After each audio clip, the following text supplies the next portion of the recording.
Dagelijks worden we geconfronteerd met onze frustraties, onze agressie, corruptie en angst en liefdeloosheid. Ogenschijnlijk lijkt de maatschappij de schuld te dragen. Als we van het standpunt uit zouden gaan dat wij zelf medescheppers zijn van deze omstandigheden, kunnen schuld en boete vervangen worden om een gezond aandeel te leveren aan onze samenleving. Het wordingsproces van onze DNA-structuur en de continuïteit van de codering in onze omgang met elkaar vraagt om bespiegeling. Maria Antonia Lee is een whole self facilitator. Een gedeelde visie die nodig is om onze planeet en haar bevolking te helen.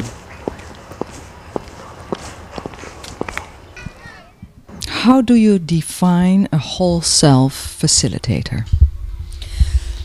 Well, whole self facilitators come from many arenas, but more importantly, it's a person who is willing to step aside from themselves and their personality and to be present for people, to be really there for them as they go through their process very gently. As a whole self facilitator, you help people to step aside from their personality and look at it. How do you do this? Well, for us, that's very simple because we have processes that they're very clearly defined. These processes come in a complete system that we call whole self. And the beginning is that whole self is that part of us that knows everything we have ever experienced. So when we contact that part that knows everything, we're able to look at ourselves from a place of non-judgment. And so when we're not judging ourselves, we're able to be loving and caring about ourselves. And that allows us to very gently be there. And when I say gently, I mean directly, without judgment. We can be very clear, we can be very direct, but the process itself is a process of guidance. It has very clear defined steps. And so anyone could actually do it if they have the desire, the willingness to help and support others. And, to be present. Lots of people want to show up for other people. They have an open heart and desire to do that. We go through the process ourselves.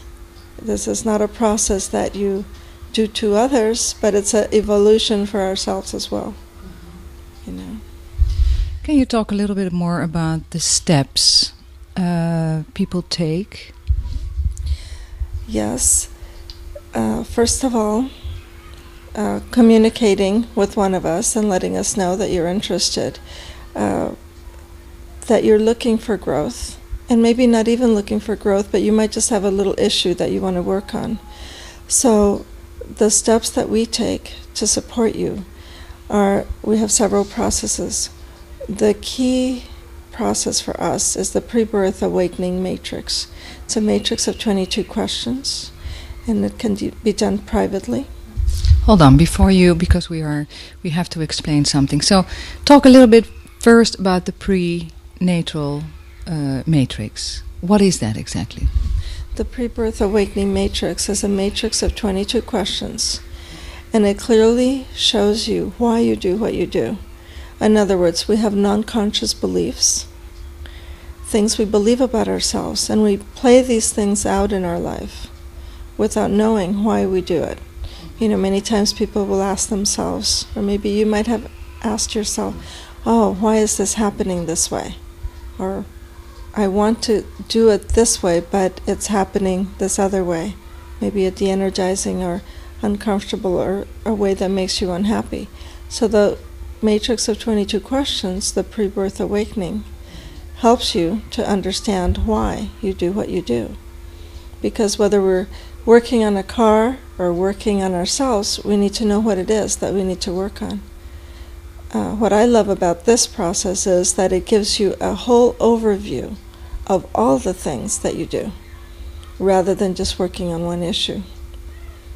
So once you have that defined, which can be a few hours, then you're able to look at what are the things that I really want to change for myself with a conscious choice. And we give you processes, and we walk you through those processes to support you to do that. So, very simple. Could you give an example? Of someone changing an issue? Well, let me think of something. Let's see.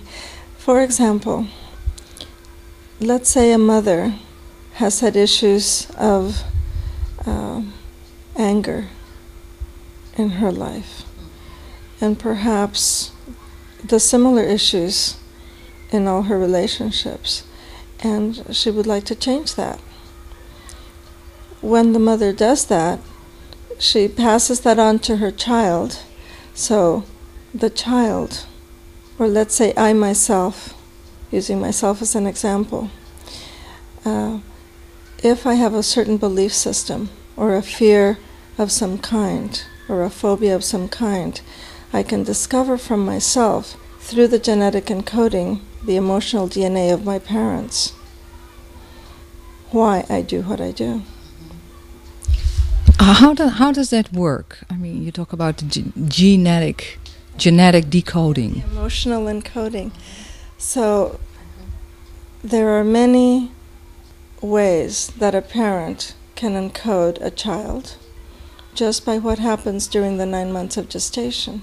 So we have proven over 30 years, this process has been around over 30 years, and in those 30 years we see over and over that a child will play out or act out what has happened for the mother during those 9 months, and events that have happened with mother and father, or maybe even other family members, or a war. People from the wartime have many memories and fears, even though the war is no longer here. We still play out those themes, and so then they become a trance in our life. So if anger becomes my trance, then I explode for no reason at all, or I feel there should be no reason, and then in the whole self I get to understand why that is a theme in my life and how it has maybe supported me to feel safe. Let's say it becomes a survival mechanism. So in the pre-birth awakening matrix, you're able to decipher why you do these things and what do they mean for you. So for example, a great fad now is to lose weight because we don't feel beautiful or wonderful or lovable. But perhaps the reason a person cannot lose weight has nothing to do with food, but may be in fact a survival mechanism. So once we know why it's being a support for you, then we can change it at a real core level, at a foundational level of your cells. And then through your neurological pathways to your brain. So this is the difference between, deep structure work, where you literally are changing your mind rather than your behavior. So, as I understand it, suppose suddenly you get to understand that your father and your grandfather had a similar behavior of anger. Supposedly, and you are still being embedded with that program. So helping me to understand it, how does change come by first looking at it consciously? How does it appear? How does that pattern will really change or show up? It will show up, but how will it change? It will change because first, there are several ways that it can change. First is the recognition, accessing the information, because it is in your body. So you literally are in that time. You are going back to the first time that has ever happened for you. Then you are doing that consciously. So your mind is also involved. So physically, mentally, emotionally, and spiritually. Because we're also evolving on a spiritual level. And, that is a big part. So once you have recognized it, now you see where it lives within you. Is it an anger behavior of fear or survival, or what is it about? When does it happen? What triggers it? And we do that through the questions, the matrix of 22 questions, if you're doing the pre-birth work. And then from there, we're able to now define. Okay, so now you may do it consciously from just even recognizing it, then from defining where it lives, and next from a process that now you are a conscious choice to change it. And you are going to define what is the positive intent of it. What is its true gift for you?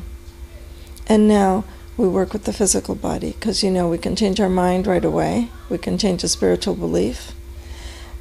We can decide differently. But our body is a little bit denser. It needs a little bit more support. So we give you a process that you can physically do that only uses a short part of your time every day for about 21 to 32 days.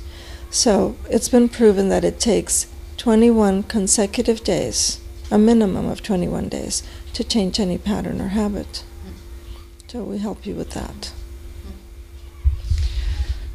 Now you talk about the spiritual belief. Can we go into that a little bit? Because spirituality has been used as a word lately. So what is your understanding about it within Whole Self? We're made up. We are a complete being. A mental being, physical, emotional. But where do we come from? We're still defining that, We don't really know. If you have died, you might have an experience we call a spiritual experience, or experience yourself outside of your body, or maybe people who have died. They can probably speak a little clearer about it. But even the mind, when we say, where is your mind? Where are you thinking? Where is that? We really don't know.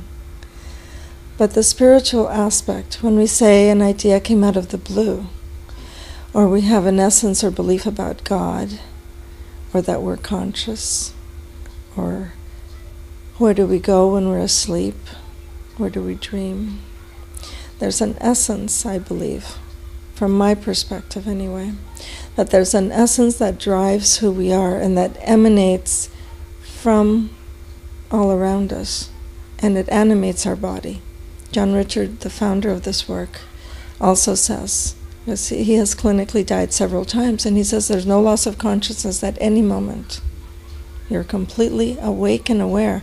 So being in this body, this vehicle that we're using right now to have experiences on this school called Earth, and that's kind of how I see it, that spiritually there's a belief, a trust and a faith of our essence. So you could say that the Whole Self facilitator works from that essence, looks into the DNA of the personality being formed by society, parents, grandparents, great-great-grandparents, and circumstances, and brings that into a chart so you can develop a free choice? We're always at choice. It's how we believe that we come in, whether we believe that we have choice or not choice. Whether we want to be in this life in victim consciousness, or just observing the life, or living our life. I think Whole Self gives us the opportunity to live our life fully from a conscious place, and take responsibility for the life that we have, the hand we've dealt ourselves, let's say. But I believe that Whole Self is simpler than that, because you don't even have to believe in the process. You just have to be willing to answer the questions.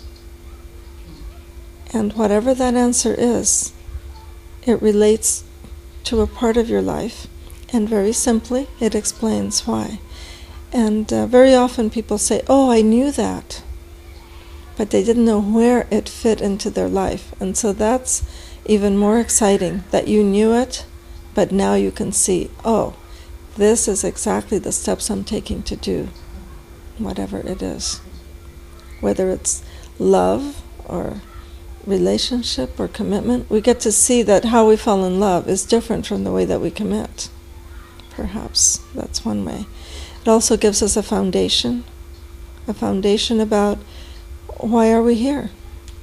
You know, it helps answer some of the questions of why am I choosing this life at this time to do it in this way. So there can be a huge release just from the recognition that, yes, I am doing it right. I was to go through those experiences, but now I don't want to do that anymore. I want to remember. And really, that's all we do as facilitators. We're just here to support you to remember through this matrix of questions. Now you're also an evolutionary agent, so you call yourself. Explain. Evolutionary. You know, I was born in Nicaragua, in Central America, under a dictatorship. And I realized through the whole self-work that I really had this revolutionary in me. And when a long time ago I was asked to speak about myself for a couple of minutes, and what I realized then is that evolutionary lives within revolutionary. So I just began to say that I'm an evolutionary trying to drop the R. I'm a revolutionary. I want to drop that R because, you know, when we're reflecting the patterns of anger and violence, then we are part of creating them. So I had the good fortune to be taken from a revolution and brought to a place of peace. And so I thought I need to do something with that. That was a gift. So how do I bring it out into the world? And also I'm involved, I was raised on a farm, on a ranch. So I'm missing that. And so I began to look at evolution as far as what are we doing with the earth? How is being a whole person, a conscious person, began to be a part of every part of my life. So then we become agents of that. We can't help it. I think that's part of what happens to many people who go into this work. And opportunities begin to appear. Of course, because when we focus our attention on our intention, extension happens. That's the physics of the planet. So that is how I see myself as an evolutionary. We talked a little bit about what caught my interest as to show how things are in development. We talked a little bit about bonding and the bonding problems. And you explained a little bit about why we have drug addicts, etc., etc. Can we discuss this a little bit, the bonding problem? One of the issues on the planet today is that many children are not bonding. Our suicide rate for teenagers has raised incredibly all over the planet. Drug addiction, or many pregnant girls, you know, because children are trying to bond, connect in some way. So I don't say this is the whole problem, however, I believe it's a big key. When we work with the birth patterns, then of course we're kind of a midwife in some way, whether we're a male or female facilitator. We're taking you back again through your birth in a very conscious, non-emotive way. And so that brings up, how did we come into this world? And who's bringing us into the world? So if a mother is being given drugs at birth, then what is the first food that this child has received as its welcome into the world? And what's the effect? We need to ask that question. How can we consciously and non-medically bring in children, you know, so that we don't get drugs as the first impact for the child? Because also then the mother is drugged, the baby is drugged, and they no longer have that same chemical that was just pure love, pure mother, pure child, consciously connecting. Now we have a drug in between, and that becomes the first thing that the child experiences. And it may become the survival. So you think the effect of the drug problems, what you just said, suicide problems, war problems, AIDS problems, which actually again brings in the problem of non-bonding also, because we now have to use rubbers in order to have intercourse. That's true. I hadn't thought of that, but yes, we now have to create a shield between our love and our passion and our life. And having or not, who do we connect to? Is it safe? You know, so many survival situations on the planet. And so we begin to look upon each other as not safe. Even just who do we say hello to has become a big deal. This allows us the opportunity to take responsibility for who we want to be and become, the clearer we are as an essence, as a human, the safer we feel. There's nothing to be safe from. Afraid. Yeah. Yeah. We can just be with one another. So I don't think that whole self, we're not saying we're the answer to everything, but we're saying we are a great place for a beginning. If you're wanting to discover about yourself, who you are, what makes you tick, this is an incredible place to begin. And that's what I discovered, because when I came to the work, I wasn't looking for anything in particular, it was curiosity. But the moment I heard and saw my answers from the questions, I realized, wow, this is questions I've had about myself, and here are the answers very clearly. And now I can grow and develop even further. You give one question, for example, and one answer just to tickle the audience and Oh, you know, that's the most frequently asked question of us. And I have to say that we have a way to connect you to your whole self, to open you to that space. You know, when we were talking before about how we bring people through the work, we want to do it as responsibly as possible, because we never know where perhaps a crisis moment is encoded. So if I were to ask a question now to your audience, I don't know who's listening, who's out there. So it would be, we prefer not to share the questions. And even when you come to the seminar, we ask you, please don't share the questions, because then we are in our whole self when we're in the process. But then if I tell you a question, your personality might say, oh, I don't want to answer that way. You know, so it's different. But what is your responsibility as a facilitator? I mean, how long do you work with people? Is it for one day? Is it for 10 years? Is it? I mean, what is the process involved? Is it a 5-day workshop, and then what then? That's a great question. Our process is very, in the reference of therapy. Let's say we can take a person who's been in therapy 7 to 10 years and has not had major movement. This is how this whole process began, is that John Richard was curious about why does this happen? Why are people in therapy so long and no movement happens? They're still having a good life, and yet there are certain things they just are in a trance about. So our process is very direct and very quick. So we can work with you for an hour on a specific issue. The Pre-Birth Awakening Matrix is done in a seminar and a weekend, or privately over several days. Or perhaps your time, you know, you have a work schedule, so then perhaps you want to take and do it at a slower pace. Or perhaps you want to do it with your family. So it's an extremely flexible process. I like to work in I'm a group person. I was born at home with a lot of people around me, my grandmother, my great-grandmother, father, and so on. So I became a person who likes groups, and I'm very comfortable in it. And so I like to have groups, and we do 2.5 days.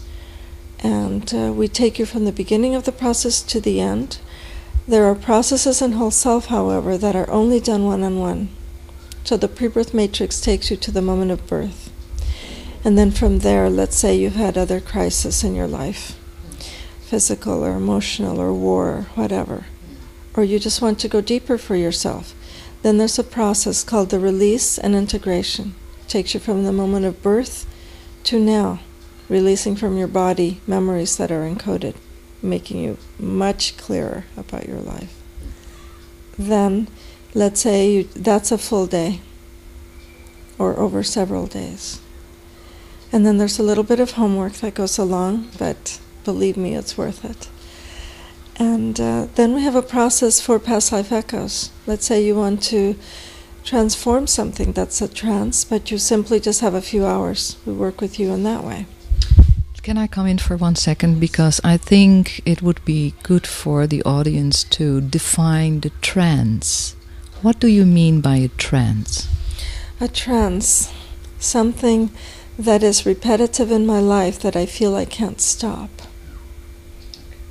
Yeah, so it just keeps happening, and I don't know why. Or I think I know why, and I try all manner of ways. But it just is there, like a fact. And yet I know it's not true. So part of me knows it's not true, that it's not even me, but it is there. Very palpable and painful, perhaps. In the meantime, the school goes out close to the bell is ringing. Okay, let's go back to the process of past life echoes you were talking about. Yes, past life echoes. We call it past life echoes. However, it can be an archetypal event, a memory of some sort, or maybe even an event. Sometimes when working with children, it might even be something they saw on television. But it becomes embedded and it lives within us as a real thing. So sometimes an issue, maybe even one of these trance deep phobias, may be an issue from a belief that we had in a previous life or in another dimension that we can now define and experience in our body through a story that comes from us. In a very short process that also creates understanding and resolution. You know, if I may say, people love to explore their past lives. Over 75 people in the world, 75% of people in the world believe in past lives. But sometimes there's past life games or recreational ways that we look at them without realizing that they're continuing open and begin to interfere in our life now. So for us, it's very important to be responsible again and close the doorway and get resolution and learn the lesson from it and go on. You know? So that's how we work with past life echoes. And the other process deals with death, loss, and bereavement. So if we have lost someone dear to us, or even lost our country, you know, there are countries that will never be again. So we can deal with the pain and grief and the loss and understand what is that part, you know, how is that a part of our life, how can we integrate it into our life, the learning of it and releasing the pain and dealing with the truth of it, or the death of someone. Sometimes we don't have a choice about when someone leaves our life, you know, it can be very sudden. And in our process we say, blessedly we have this process, the death may have happened recently so that we cannot be in the pain for very long. Now you also have, for all the women who are looking at the moment, there is you set up a women's group which is called Will, Insight and Leadership. Mm-hmm. Will, Women in Light and Leadership, was established by a young woman from California whose roots are from the Soviet Union. And she realized that there weren't a whole lot of women in her life, and she really wanted to bring forward, she's quite a leader, and she wanted to bring more women into connecting, supporting one another, and really in a sisterly way, bring forward our leadership qualities, connect to other women in the world, and see how we can support consciousness and just being in our daily life as in our leadership situation and bringing the light that we have forward. Because that's, according to me, is what we're still talking about, is consciousness, basically, is to bring consciousness into the world with women who have understanding of the deeper processes. Of course, men have them too, but women have also a part within themselves as intuition, as a world of, for us, maybe because women are able to give birth, that life is bigger than a creation in itself. Huh? Yes, that's a beautiful way to put it. We are the vessels for life. And one of the things that I think this young woman, Kira Dawn, who created Will, got very clearly as she was preparing to go into life and become a mother, is that, mothers are also leaders. But she also understood through this work, one of the things that John talks about is the egg is always in the woman. So when your body was created in your mother, all the eggs that you would ever have were were created in your body 4 months before you were born. And so for your mother and your grandmother and great-grandmother and so on, all the way back to the beginning. So there's an unbroken link of the eggs that you will have that we also carry as the vessel for bringing forth that child. So I think that's very important, that on a physical level, that spirituality comes through. And the link, that light, is also infused. So what, Kira, and you are very supportive of this women's group. What are their goals? What is it that they want to do or achieve? The key thing is to unify women, support them to understand about leadership and about their own light and who they truly are. Then also to bring forth ideas. So every group has their own thing that they want to do. For example, there's one group that are made up of older women, and they're the Wise Women group. And we look to them for some of their ancient knowledge.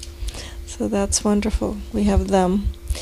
And then there are groups that are very involved in ecological projects. Others with the land, others with birthing, midwives, groups, midwives, drumming, fun, dance, so all manner of things. And then but all of us are involved in connecting globally to bring what we have locally into the world. So interestingly, we thought, perhaps there might be 10 circles in a few years. But then one woman moved to Israel, and there she created a circle immediately. Someone else just moved to Utah, and immediately 2 circles sprang up. So it's growing very quickly. And I would like to invite all women who are interested or even just want to know to communicate with us. Which can be done through a website you will see at the end of the program. So any woman who's interested to participate in this women's group are welcome to look at the website. Huh? Yeah. I also want to say that we're not exclusive. In other words, there are many other women's groups, and we're very supportive of them to get their name and their word out. We're going to be including their projects onto our website as well, to let others know about them. Now, to come back to whole self, because that's what we started out, and the woman group is a side track of it, still including the whole self. How do you see the future of whole self? I think that's what I am most involved with the last 4 years. I was the first facilitator, and I'm a trainer of the whole self processes, along with John Richard Turner and Troya Turner, his wife. And John is our founder. And one of the commitments I made to him early on was that I would be part of bringing this work forward. So my project, Whole Self Around the World, is about creating new facilitators around the world, bringing this work to places where people can learn about it, go through the process, because we do have a qualification for certifying. We're dealing with people's psyches. So we want to be sure that we're doing it responsibly. So our training program is extensive, gentle, and a lot of fun.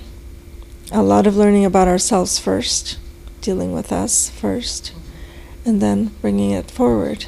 So John has been in over 27 countries. I've traveled extensively, and we have many people here in Holland, facilitators. John himself lives here in Holland. So Colombia, we're going to Venezuela, Russia this year for the very first time. That's very exciting. And Ethiopia, I will be in Ethiopia very soon, in June, and Milano, Italy.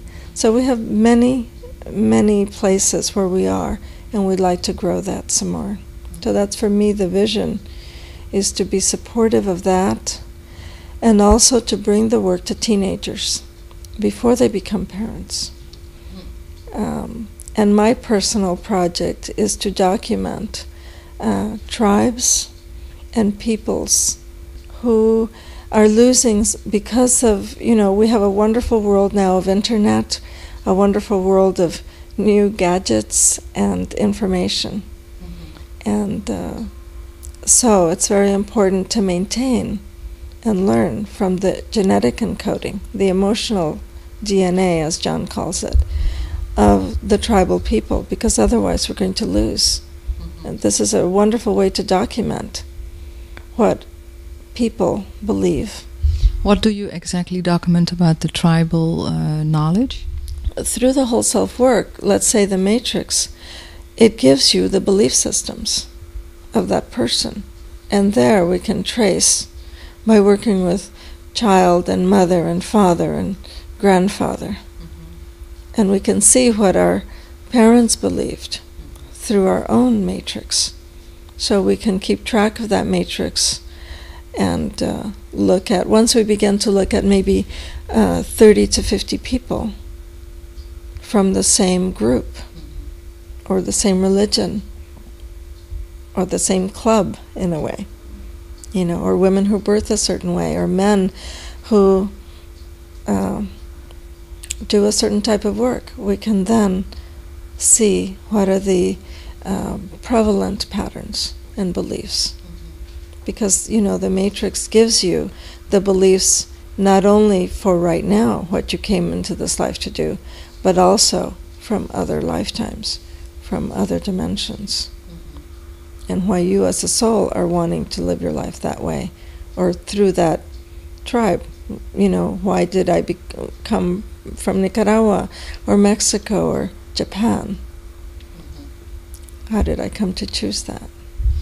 You had a wonderful story early on when we talked about was it an Indian tribe who would sing or would receive the song of the child?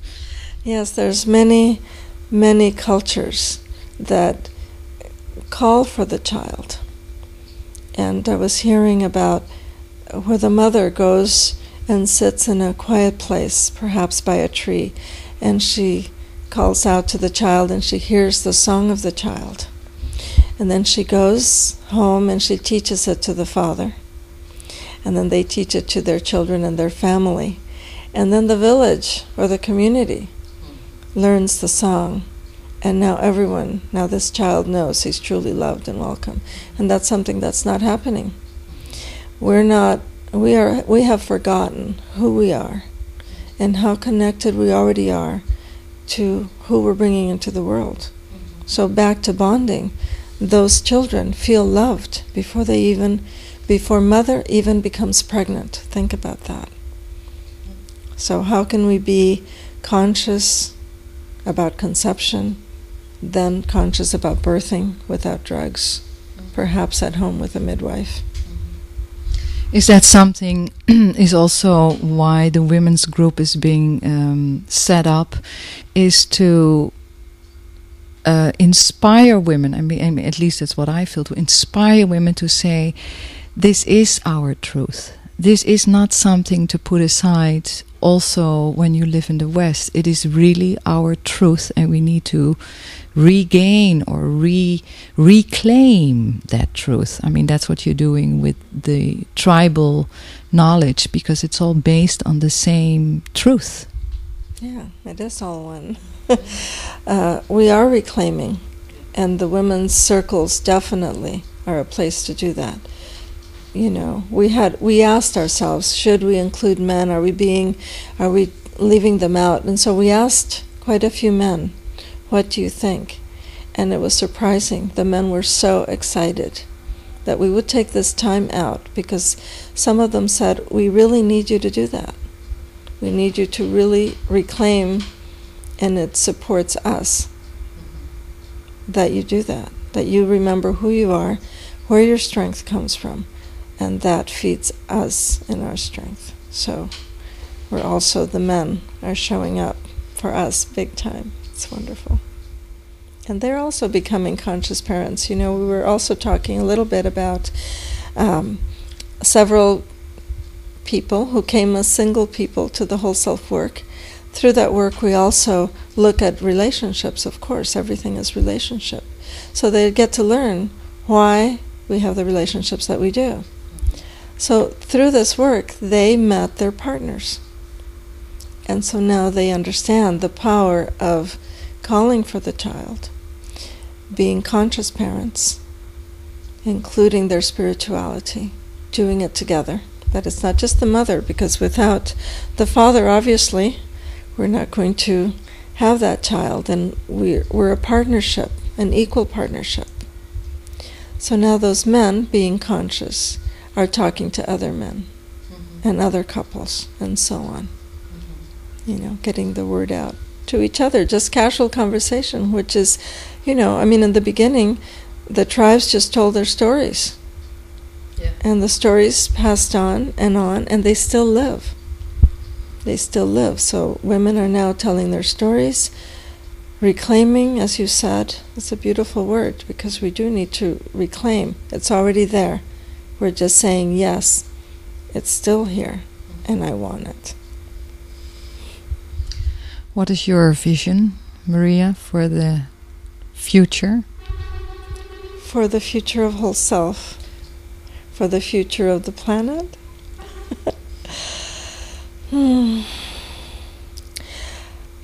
I believe that it's very important for us to wake up, that we need to do it as quickly as possible. So my vision is to communicate to as many people as possible. How can we wake up gently? It doesn't have to be difficult. Whole Self does it very gently, and that's why, having been self-employed all of my life, I realized, you know, this is what I want to do next. And I've always asked the universe, you know, show me what it is that I have to do next. And so when Whole Self came along, I knew finally that that was the path I would do the rest of my life. And my dream for everybody is that they find and do the thing that they love. That's what Whole Self helps you to do.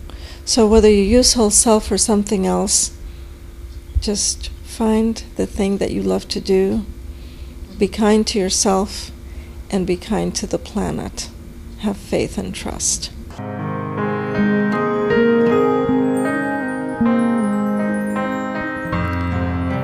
Wellicht zijn alle draken in ons leven uiteindelijk wel prinsessen, die er in angst en beven slechts naar haken ons eenmaal dapper en schoon te zien ontwaken. Wellicht is alles wat er aan verschrikking leeft in diepste wezen wel niets anders dan iets dat onze liefde nodig heeft. Rainer Maria Rilke.